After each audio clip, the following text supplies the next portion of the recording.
How's going on, everybody? It's me, the one that loves cartoons, and in today's video, well, I'm gonna be talking about a cartoon. So the Ninjago Evolution slash Core shorts got released. Like, all of the shorts are out. You can find them on Lego's YouTube channel, and I finally got to watch them. I didn't watch those shorts as they came out. I waited for all the shorts to come out so I can just watch all of them at once, because they're just not worth waiting. Okay, so I wanted all of them out so I can just watch all of them instead of waiting for each short to come out. I watched it as an edited 22-minute version of it because I wanted that episode feel to it instead of just shorts, because it's been forever since we got Ninjago episode, so I wanted that episode feel to it. And yeah, I watched it as 22-minute episode, and I really enjoyed it, not gonna lie. It's good to have Ninjago back, okay? Like, again, it's been a while since we got any Ninjago content, and these shorts, like, again, it just didn't disappoint. The whole episode itself didn't disappoint, okay? It was very enjoyable. I like the part when like Kai and Jay were training and they were using the bricks of the monastery. I found that funny. It's cool to see the ninjas visit these locations. Like, we start off with the call segment, like we have balance, and I really liked it.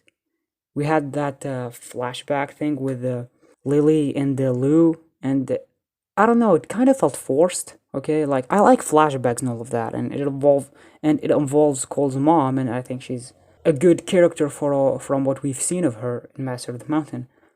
And yeah, it's just that it felt forced. Okay, like, it didn't need to be in that scene. Okay, in Master of the Mountain, it made sense because the story was surrounding her. The season was about Cole and all of that, so it made sense to show that flashback thing. But here, again, it just didn't work that much for me. It felt forced. And speaking of Cole, we finally get to hear Andrew Francis play Cole. And well, here's the thing: I need more time, okay, to hear Andrew as Cole, because I'm still not used to this new voice, okay? I'm not saying it's bad, no, okay? I think Andrew Francis will do a great job as Cole as the show goes on. I just need to get used to it. That's it. I think that he will do a great job, and I'm sure I'm gonna get used to the voice. But for now, again, it's fine, okay? From what I heard of Andrew as Cole, it's fine, okay? It's not bad at all. Like, he did justice to Cole's personalities, whether it's his serious side, his lovely side, okay, his love for food. The voice that Andrew brought to Cole did justice to all of those traits that Cole has. So yeah, again, just need more time to get used to it, because I think the voice, it fits Cole, okay, it does fit Cole. I just need more time to get used to this voice, so yeah. Kirby Morrow will always be Cole for us, the fans, okay, and when I heard that the guy passed away, I was heartbroken. It was very tragic, and he will be missed a lot, but I welcome Andrew Francis with no problem, and I think he will do great as Cole. So welcome, Andrew Francis. And so then we go to the wisdom segment, okay, the one with Lloyd. And it was really cool seeing Prime Empire. Prime Empire as a location, it just looks so good, okay? Just the way it looks, the colors and all of that. I really love that place. So it was good seeing it again, and it was cool seeing the ninjas wearing their digi suits. I think they are really good suits. And really, it was the perfect time to give Zane his digi suit, but they didn't. Like, it was very wasted here. Like, it's probably the last time we'll see the ninjas in Prime Empire. So they had an opportunity to give Zane his digisuit, yet they didn't. For Prime Empire this season, it makes sense, okay? Zane didn't go inside the game and all of that, but they could have gave him a digisuit in this short, okay? Like, we have a look on Zane's digisuit, so they should have used it for this short, yet they didn't. Which, again, it's kind of disappointing to think about. It was really their opportunity to give Zane a digisuit. But no, all of the ninjas had their digisuit. Zane was in his default suit. So yeah, whatever. It was just very wasted here. I wish they gave Zane his digisuit. But the Lloyd, actually, like, the thing with Lloyd in this short, I thought it was good. Okay, he used his wisdom And yeah, I actually liked that Lloyd segment. It was very enjoyable. So we move on to like the honesty segment with Jay. And again, they also had another opportunity here and they wasted it. We got to see the Ice Emperor again. They could have done something with Zane here instead of Jay. In Secret of the Forbidden Spinjitzu, Zane was the Ice Emperor, and he caused a lot of damage to the villagers, to Crack's family. He killed Crack's family. He kidnapped Akira's brother. Yet, Zane never got consequences for that. Yeah, I get it, he was corrupted and all, but he had no guilt for what he did in Secret of the Forbidden Spinjitzu when he became good again. He had no guilt for what he did. So this was like the perfect time in this short to see Zane react to his evil version.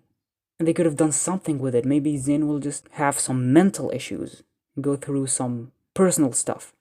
Okay? He will feel guilty for what he did in the Neverrealm. But no, they didn't do something with it, which really sucks in my opinion. They had an opportunity, but they didn't use it. Zane just didn't really react to himself as the Ice Emperor in the honesty short. But yeah, it is what it is. Again, they had an opportunity, but they wasted it. But who am I kidding here? I mean, these shorts are to show kids the importance of like honesty, wisdom, and all of that. Because at the end of the day, Ninjago is for kids.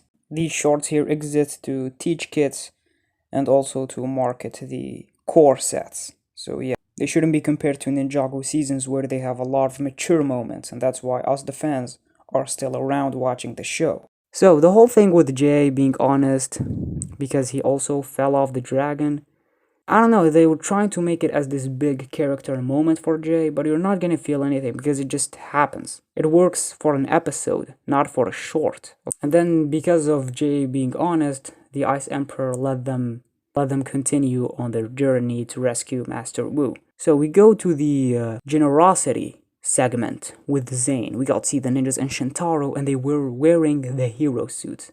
Suits that I really like. It was cool seeing those suits again. And yeah, I love that segment a lot, okay? I really enjoyed it. Zane just thinking and using his arm so he could like help the geckos. So yeah, I kind of like that. It's like playing with Legos, with Zane removing his arm. Well, in the context of the show, because Zane is a robot, not because he's a Lego character. I thought it was a very good segment for Zane. It was cool seeing the geckos again. I liked when the geckos were throwing rocks at Zane. It was a good callback. The Reawakened were there. So yeah, really enjoyed that segment. And then we jump into the final one, which is Courage for Kai's segment, and it's the final one. And we get to see the ninjas and the island suits, which are fantastic suits, but that's not the point here. Kai used his courage so he can go and save Master Wu and fight those dragons, and they saved Wu. And the twist with Wu telling the ninjas that he created obstacles for them to overcome, like they weren't real. That was very obvious, okay? I actually knew this from the start. I think we all did. It was very obvious that Wu faked all of this so the ninjas could overcome those challenges. So yeah. While Master Wu was telling the ninjas the obstacles that they overcome after they saved him, that was the moment when I realized that the very first segment was actually for Nia. Yeah, the curiosity segment. And I just didn't realize that. Because seriously, they did Nia dirty in these segments, okay, in these shorts. Because really, like, her short was that she was curious, and then she opened the door and she realized that Master was being kidnapped. That's it. That's what they did with Nia. Like, the other ninjas got more cooler stuff, but Nia was just, she got curious and she opened the door.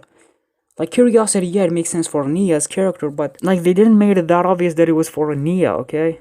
Like, when I was watching the edited version of the whole thing as an episode, it was at the very end when I realized that Nia's version was actually at the beginning. Because when I was watching, I thought that Nia's segment will come later on. But no, it was actually the one that started the whole thing. And I was like, what? The other ninjas like got cooler stuff and all of that. But with Nia, it was just not that great, okay? It was just very, very bland. Because the rest of the short is ninjas fighting the dragon. It didn't have anything to do with Nia beside the beginning when she opened the door. That's it. The first short is good, okay, but as a short for Nia, they just didn't do much with her character. Yeah, Nia's curiosity segment, it's just not that good compared to the others. Again, I didn't even realize that was actually her segment until the very end because it wasn't very obvious that that short was actually for Nia.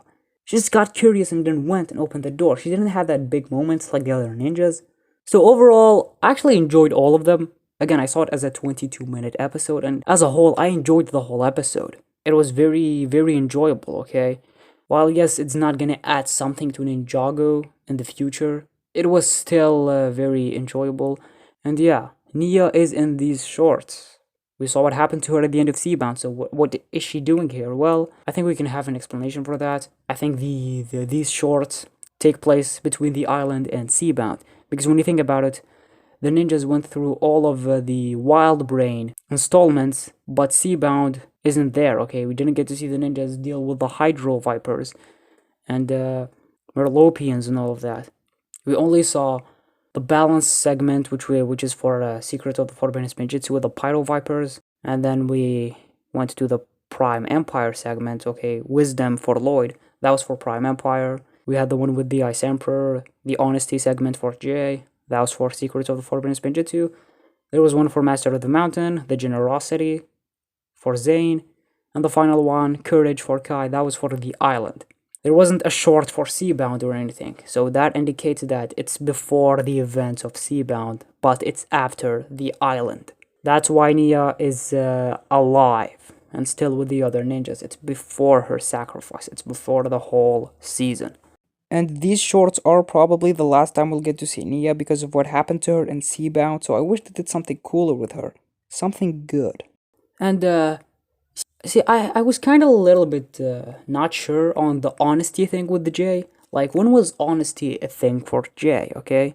Courage for Kai, it makes sense. He's the hot-headed ninja. He jumps into action without thinking. Wisdom for Lloyd, it makes sense. He's the leader of the team. He makes some very wise choices in the show. Sometimes he doesn't, but you get the idea. Balance for Cole, yes, he's like the rock foundation of the team. He's more serious, more grounded. And you had the whole my body is a temple thing and Sons of Garmadon. Curiosity for Nia, yes, she's a very curious character. Generosity for Zane makes sense. He was built to protect those who cannot protect themselves. He's like the purest ninja out of them. But honesty for Jay, when was that a thing? Maybe I was missing something when I was watching the whole show, but honesty was never a thing for Jay, okay? Like, they could have found something to do with his humor and his jokes and his funny side, but instead they went with honesty, which it didn't do it for me, to be honest. Hey, see what I did there? But in all seriousness, the honesty thing with Jay, like that was never a Jay thing, at least to me. Like, I've never looked at Jay as like, oh, he's like the most honest ninja in the team or something like that. Even Kai said to Jay, when did you become so honest? Indicating that that was never even a Jay thing to begin with. So yeah, honesty was never a thing for Jay, it was just for these shorts. As for the other ninjas, again, everything makes sense for the other ninjas. But for Jay, giving him honesty, yeah, it didn't do it for me, not gonna lie. Just, it's not something for Jay, okay? Not saying that he's a liar in the whole show, no, of course. Well, except for Skybound. But like him being like the most honest ninja and all of that, yeah, it didn't do it for me, okay? They should have found something else for Jay. Again, something that to do with, something that has to do with his optimism, his humor, and his funny side, because that's Jay as a character. He's the funny ninja. He's the more light-hearted character. Because he is more optimistic than the other ninjas. He always tries to look at things in a positive way. And that's not a bad thing, okay? So, like, how did Master Wu did all of those illusion stuff? Well, I feel like there's like an easy explanation. Okay, his power is creation. So I feel like these shorts kind of showed us what Master Wu's power could do, okay? Like Lord Garmadon is destruction, Master Wu is creation. While he doesn't use his powers that much, I feel like these shorts just showed to us Master Wu's powers overall. And well, we saw what he could do with his powers, okay? He created those dragons, those obstacles for the ninjas. They weren't even real obstacles. It showed what Master Wu's powers could actually do. I think that's the whole explanation thing with Master Wu, creating all of those obstacles. He just used his elemental power. Creation. Creation! Don't you get it? Creation! So yeah, that's all I have to say here. I really enjoyed this episode as a whole, okay? I think it's very enjoyable. While it's not gonna add something to the show or anything like that, like it's still a good side episode, okay? Just chilling and watching something without considering that it's gonna lead to something big or anything. Just yeah, just enjoying it. It's just again, it's a very enjoyable episode. I really liked it. I do have issues with it. Finally, we got something for Ninjago in 2022. The next season will come out. I don't know. It's gonna be. I think it's gonna come out in summer. I really don't know, but I'm pretty sure that we're only gonna get one season for this year and not two. 2021 and 2020. So yeah, that's all I have to say here. I really enjoyed these shorts, okay? But yeah, that's all I have to say here. What are your thoughts on these shorts? I think they're very enjoyable. And yeah, I really liked it. So that's all I have to say here. Give me your thoughts down in the comments. So if you guys like this video, then give it a like. And if you're not subscribed, then subscribe. It means a lot to me. And turn on the notifications. Will be the first one to know when I upload a video. So thank you guys so much for watching. I'm the one that love this cartoon, and you're the one that love it too.